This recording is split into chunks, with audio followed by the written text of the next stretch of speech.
So we're going to do a very quick summary. Who won the Iran-Israel war? So obviously Israel first day completely smashed all the Iranian air defenses, killed the top echelon of the Iranian military and the IRGC, and went after everyone, and went and hit the nuclear sites. Absolutely epic. Then the Americans came in a fake pre-planned attack and bombed the three main nuclear sites. Why do I say pre-planned? Because there was nothing in it.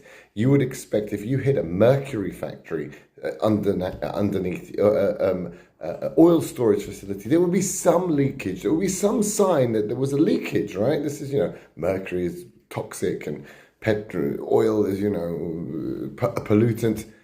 We're dealing with the most unstable element on the planet, uranium, and you are still telling me that there's no evidence of any radioactive leakage. Obviously, it was removed beforehand. And really what happened was Israel did an amazing first blow without telling the Americans, because anything America gets involved with turns to crap. Amazing first blow. They wanted on the second day to go and hit the oil factories, oil refineries, but Trump said, no way, because that means the oil prices go up. So I don't care. I'm not going to bankrupt the Iranian regime overnight, which is what would happen. He also banned them from hitting Khamenei, the head of Iran. So the two things that they said you can't do basically ended the war. Because if you can't bankrupt them, which would have happened overnight, 90% of Iran's exports are oil and petrol. And so therefore, without that, they would have been bankrupt in days. You would have a run on the bank. There would have been a popular uprising.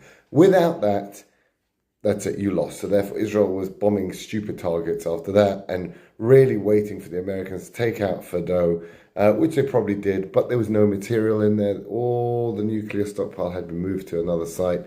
And obviously, America would have clarified that with Iran because they're not going to call Chernobyl 2. So they obviously called them up. Is it empty? It's empty. There's nothing there? Okay, fine. Well, now we're going to bomb it. And that's what they did.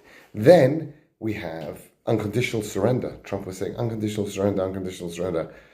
They never called him. They never wanted to speak to him. He had to beg to get them to meet in Oman. They refused to speak to the US at all.